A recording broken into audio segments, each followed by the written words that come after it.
Hello students, welcome back. I hope you all are doing good. We are discussing linear differential equations with constant coefficients. And in this video, we will talk about the third case of particular integral, that is to find particular integral when q is of the form x raised to the power m, where m is a positive integer. Means अगर q आपको इस form में given हो x raised to the power m, जहाँ पर m क्या है, कोई पॉजिटिव इंटीजर, तो अगर आपको q इस फॉर्म में गिवन हो x raised to the power m, तो हम पर्टिकुलर इंटीग्रल कैसे फाइंड करते हैं ये हम पढ़ेंगे इन दिस वीडियो. फाइन. देखिए पर्टिकुलर इंटीग्रल हम फाइंड कैसे करते हैं. वैसे पर्टिकुलर इंटीग्रल क्या होता है, 1/ftq, इसी तरह से फाइंड करते हैं पर्टिकुलर इंटीग्रल. अब हम बोल रहे हैं अगर q आपको इस फॉर्म में गिवन हो x raised to the power m, तो हम पर्टिकुलर इंटीग्रल कैसे फाइंड करेंगे. देखिए तो हम क्या करते हैं कि डिनोमिनेटर में जो आपको फंक्शन ऑफ d होता है उसमें से हम लोएस्ट डिग्री टर्म को कॉमन ले लेते हैं. ठीक है, फिर डिनोमिनेटर में आपका टर्म इस तरह का बन जाता है कुछ 1 प्लस एफ डी या 1 माइनस एफ डी. ठीक है, जब हम एफ डी में से लोएस्ट डिग्री टर्म को कॉमन ले लेंगे तो आपको डिनोमिनेटर में कुछ इस तरह का टर्म मिलेगा, 1 प्लस फंक्शन ऑफ टी या 1 minus function of T denominator में. ठीक है, फिर हम क्या करते हैं, या तो इस तरह से मिल रहा होगा या इस तरह से मिल रहा होगा, फिर हम इसको न्यूमरेटर में ले जाते हैं. तो क्या हो जाएगा, इसका inverse 1 plus F D inverse हो जाएगा या 1 माइनस एफ डी इनवर्स हो जाएगा. ठीक है, फिर हम क्या करते हैं, इसको बाइनोमियल से एक्सपेंड कर देते हैं. ठीक है, फिर जो आपको एक्सपेंशन मिलता है उसको हम ऑपरेट कर देते हैं, q आपका ये होगा x पावर m, तो x पावर m पर ऑपरेट कर देते हैं जो आपको एक्सपेंशन मिलता है उसको. ठीक है, तो इस तरह से हम पर्टिकुलर इंटीग्रल फाइंड करते हैं if q is of the form x raised to the power m. Fine. तो इस पर बेस्ड कुछ क्वेश्चंस करेंगे जिससे आपको अच्छे से समझ में आएगा कि किस तरह से फाइंड करना है. देखिए, so in the first question is solve d³ + 2d² + dy = d की power 2x + x² + x. Fine. इसका सॉल्यूशन फाइंड करने के लिए सबसे पहले क्या करेंगे, कॉम्प्लीमेंट्री फंक्शन फाइंड करेंगे, उसके बाद पर्टिकुलर इंटीग्रल फाइंड करेंगे. दोनों को ऐड कर देंगे तो कंप्लीट सॉल्यूशन हो जाएगा. तो कॉम्प्लीमेंट्री फंक्शन फाइंड करने के लिए हमें क्या लिखना पड़ेगा, सबसे पहले ऑक्सिलरी इक्वेशन. तो द ऑक्सिलरी इक्वेशन क्या हो जाएगी, m³ + 2m² + m = 0. यहां से हम m को कॉमन ले सकते हैं, तो ये मिल जाएगा आपको m² + 2m + 1 = 0. फाइन. और ये देखो क्या बन रहा है, m + 1 का होल स्क्वायर. तो यहां से जो आपको तीन रूट्स मिले वो क्या क्या मिलेंगे, 0 -1 -1. ठीक है, तो कॉम्प्लीमेंट्री फंक्शन क्या हो जाएगा, एक तो आपको रूट मिल रहा है 0, तो इसके लिए जब हम लिखेंगे कॉम्प्लीमेंट्री फंक्शन तो ये क्या हो जाएगा, c1 e की पावर 0x, तो e की पावर 0 मींस 1. ठीक है, तो बचेगा सिर्फ c1 प्लस. अब देखो ये रूट्स आपको कैसे हैं, -1 -1 रिपीटेड रूट्स मिल रहे हैं, तो इसके लिए क्या हो जाएगा, c2 + c3x e की पावर -x. फाइन. ये हो गया आपका कॉम्प्लीमेंट्री फंक्शन. अब क्या करेंगे, पर्टिकुलर इंटीग्रल फाइंड करेंगे 1/ftq. तो ft क्या है, आपका फंक्शन ऑफ d क्या है, d³ + 2d² + d. ठीक है, और q क्या है यहाँ पर, e की power 2x + x² + x, e की पावर 2x + x² + x. तो सबसे पहले क्या करेंगे, इनको अलग अलग करके लिख लेंगे. ये अलग अलग ऑपरेट करने पड़ेंगे ना, मतलब इन दोनों को साथ में कर सकते हैं. e की पावर 2x के लिए तो अलग लिखना पड़ेगा, तो ये हो जाएगा 1/t³ + 2d² + d e की power 2x + 1/d³ + 2d² + d x² + x. ठीक है, इस तरह से हमने इसको अलग अलग कर लिया. देखो इसी तरह से मिल रहा है ना, x की पावर m, यहाँ पर मिल रहा है x², यहाँ पर मिल रहा है x की पावर 1. ठीक है, तो इसको हमने अलग अलग कर लिया. ठीक, इस तरह से. अब देखिए अगर आपको q एक्सपोनेंशियल फॉर्म में गिवन होता है तो हम पर्टिकुलर इंटीग्रल कैसे फाइंड करते हैं. अगर आपको q इस फॉर्म में गिवन है e की पावर ax, तो हम क्या करते हैं पर्टिकुलर इंटीग्रल फाइंड करने के लिए, फंक्शन ऑफ d में जहां जहां आपको d गिवन होता है वहां पर हम d के प्लेस पर a पुट कर देते हैं if f is not equal to 0. ठीक है, इसी तरह से पर्टिकुलर इंटीग्रल फाइंड करते हैं q is of the form e raised to the power ax. यहां पर q क्या है, e की पावर 2x. ठीक है, तो हम पर्टिकुलर इंटीग्रल कैसे फाइंड करेंगे, यहां पर हम d के प्लेस पर 2 पुट कर देंगे.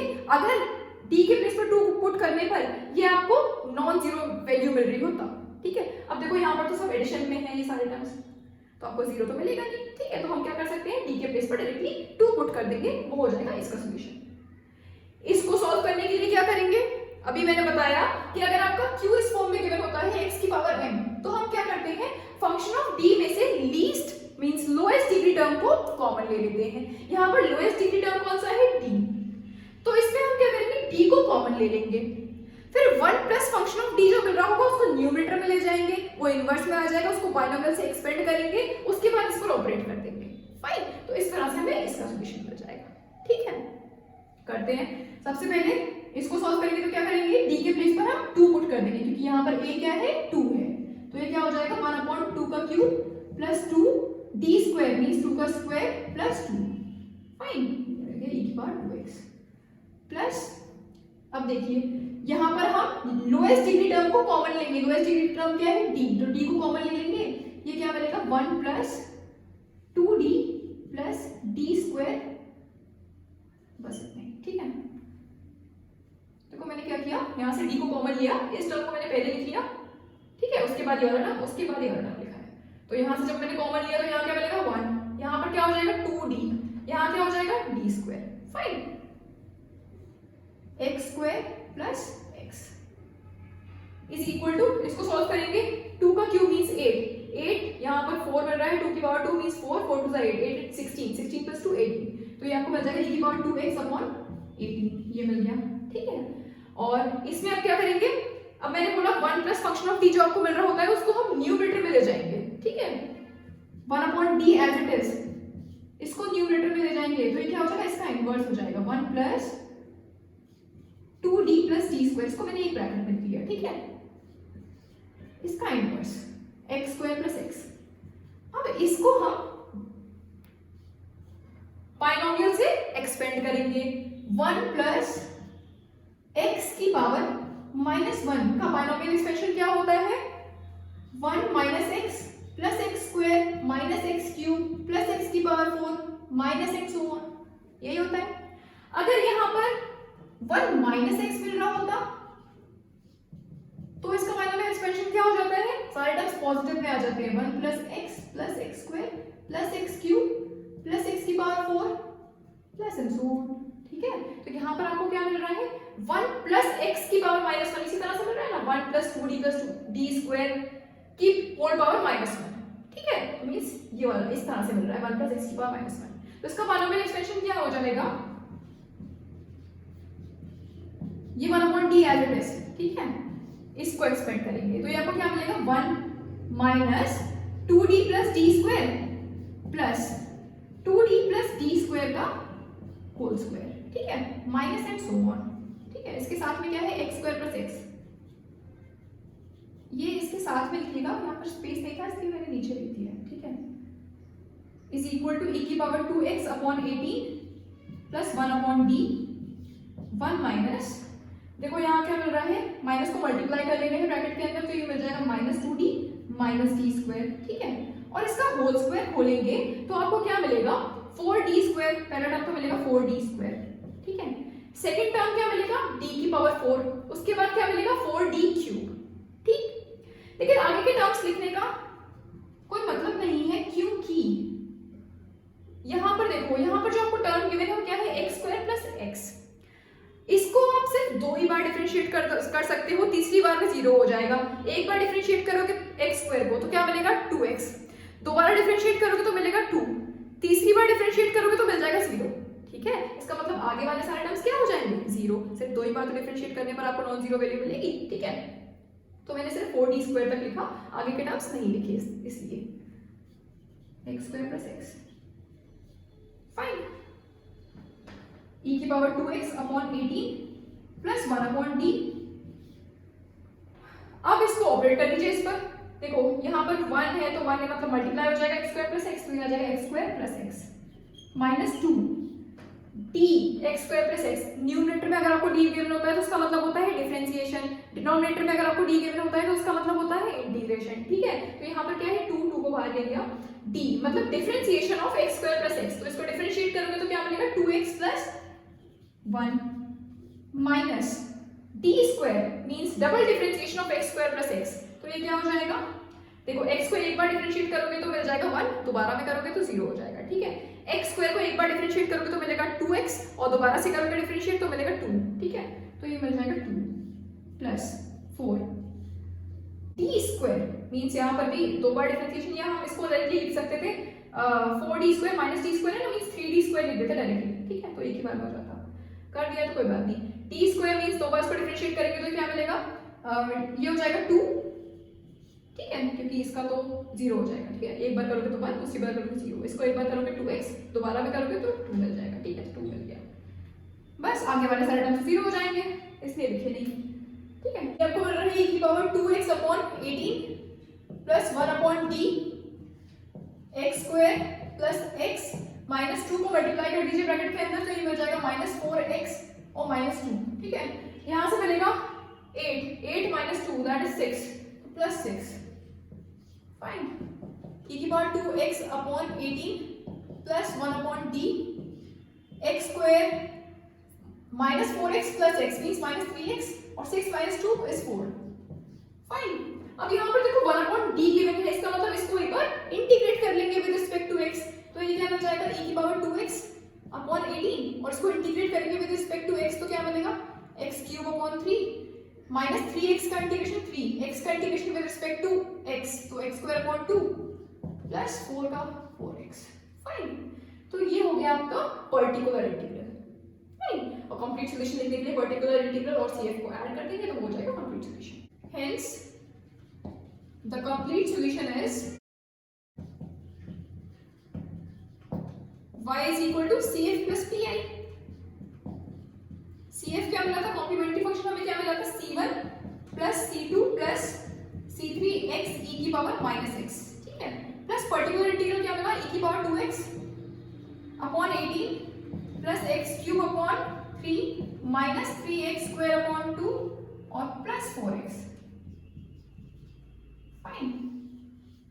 So this is the required solution for the given differential equation, ठीक है। कुछ और क्वेश्चंस करेंगे इस पर based. So the next question is solve d square minus 4d plus 4y is equal to x square plus e की power x plus cos 2x, ठीक है। इसको सॉल्व करने के लिए सबसे पहले कॉम्प्लीमेंट्री फंक्शन फाइंड करेंगे, उसके बाद पर्टिकुलर इंटीग्रल फाइंड करेंगे, दोनों को ऐड कर देंगे, वो हो जाएगा कंप्लीट सॉल्यूशन, फाइन। तो सबसे पहले कॉम्प्लीमेंट्री फंक्शन फाइंड करने के लिए हमें क्या चाहिए, ऑक्सिलरी इक्वेशन। ऑक्सिलरी इक्वेशन क्या हो जाएगी, the auxiliary equation is m square minus 4m plus 4 is equal to 0, और देखो ये क्या मिल रहा है आपको m माइनस 2 का होल स्क्वायर। तो इस इक्वेशन के लिए जो आपको दो रूट्स मिले वो क्या मिले हैं, 2 और 2, ठीक। रियल और इक्वल रूट्स मिल रहे हैं, तो कॉम्प्लीमेंट्री फंक्शन क्या हो जाएगा, c1 प्लस c2x e की पावर 2x, फाइन। ये हो गया आपका कॉम्प्लीमेंट्री फंक्शन। और पर्टिकुलर इंटीग्रल फाइंड करेंगे, 1 अपॉन फंक्शन ऑफ d क्या है, d square minus 4d plus 4 और q क्या गिवन है, x स्क्वायर प्लस e की power x plus cos 2x।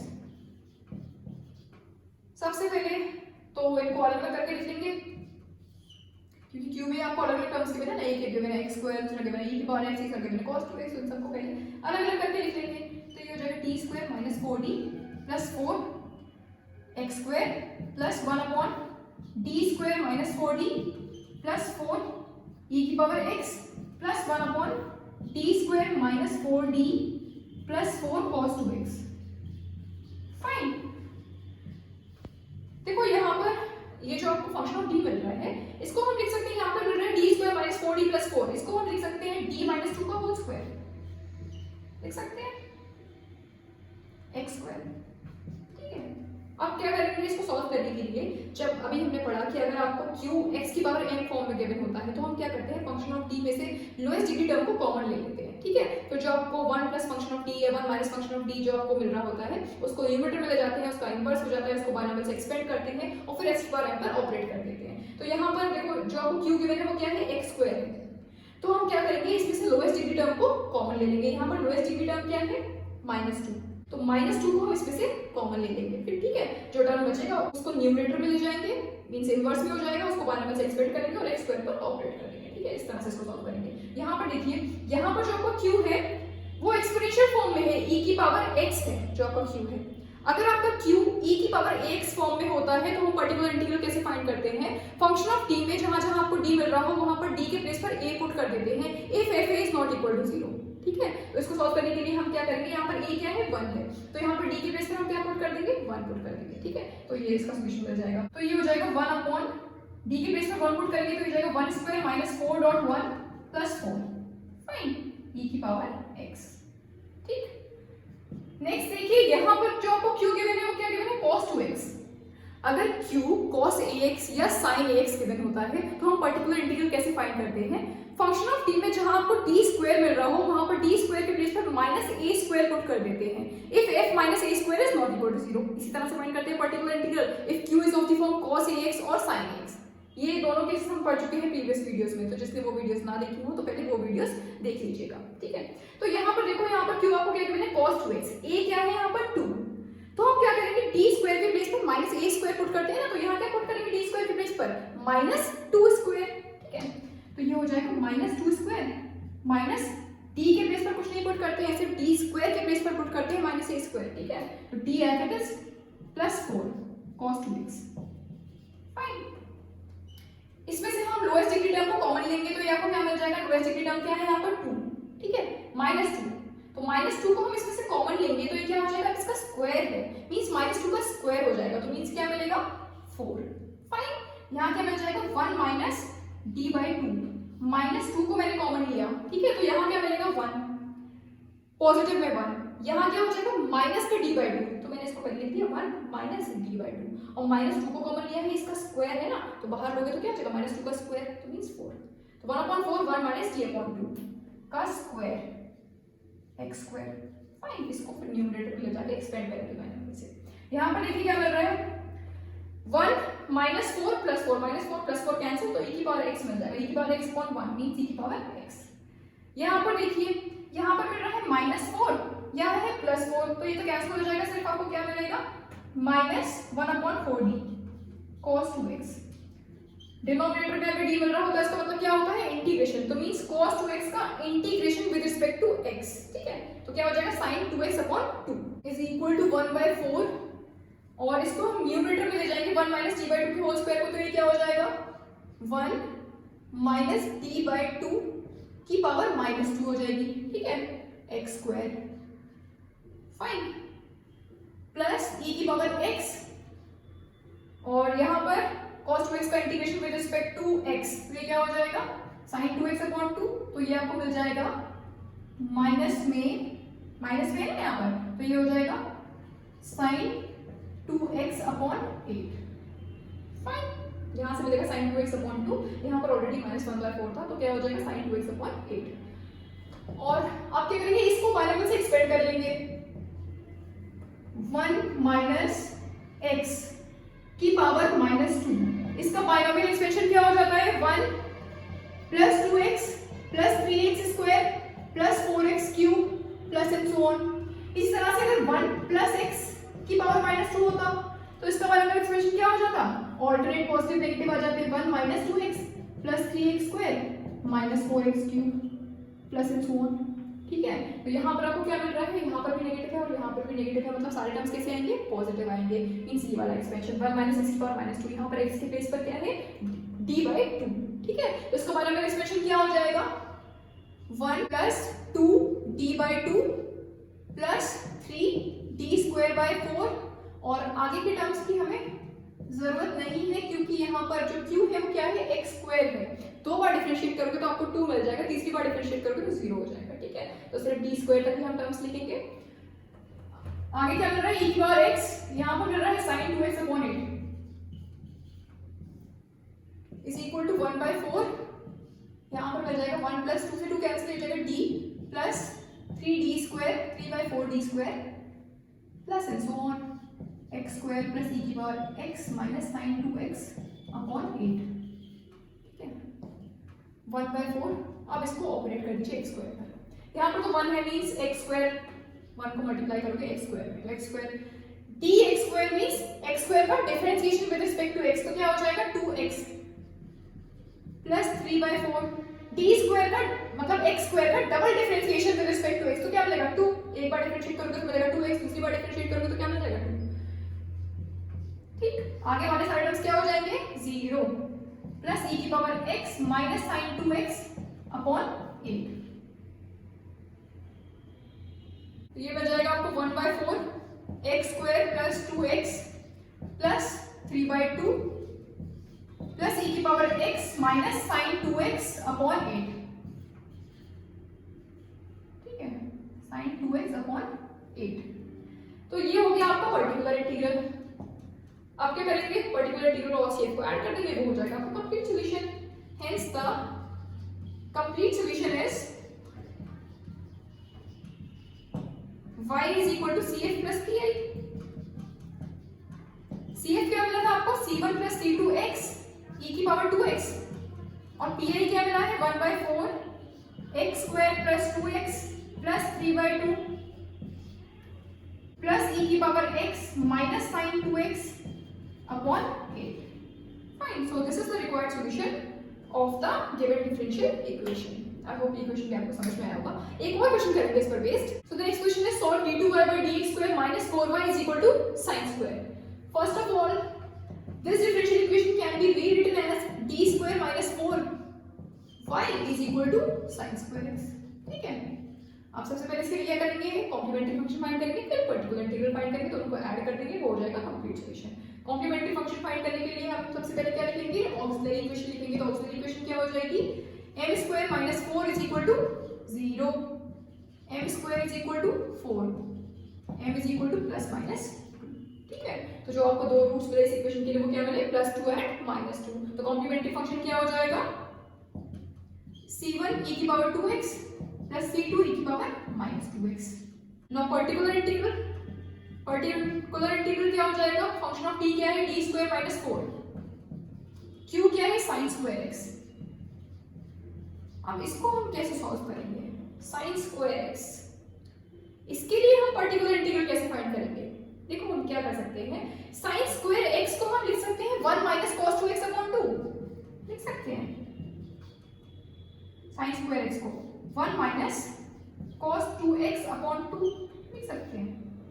यहां से 2 को कॉमन ले लेंगे, डिनोमिनेटर में जो 2 आ रहा है इसको कॉमन ले लेंगे, तो हो जाएगा 1/2 d square minus 4। अब आपका q क्या हो गया, 1 minus cos 2x। ठीक है, 1/2 1 upon d square minus 4 1। ठीक है, एक बार q 1 ले रहे हैं, मतलब अलग अलग कर दे रहे हैं इसको, दोबारा में क्या हो जाएगा -1/2 1 upon d square minus 4 cos 2x। इन दोनों को अलग अलग कर दिया तो एक बार आ जाएगा 1/2 1 upon d square minus 4 1 minus 1/2 1 upon d square minus 4 cos 2x। ठीक है, अब ये वही फॉर्म बन गई cos x वाली। ठीक है, तो उसको इस तरह सॉल्व कर लेंगे। यहाँ पर देखो मिल रहा है 1 को हम लिख सकते हैं x की पावर 0 लिख सकते हैं, फिर x पर m वाले तरीके से इसको सॉल्व कर लेंगे। is equal to 1/2 1 upon d square minus 4। 1 को हम लिख सकते हैं x की पावर 0 minus 1 upon 2। और इसको कैसे सॉल्व करते हैं, जब आपका q cos ax से sin ax होता है तो d स्क्वायर के प्लेस पर -a² पुट करते हैं, if -a² is not equal to 0। तो यहाँ पर हम क्या कर सकते हैं, यहाँ पर a क्या है 2, तो d स्क्वायर के प्लेस पर क्या पुट कर देंगे, -2²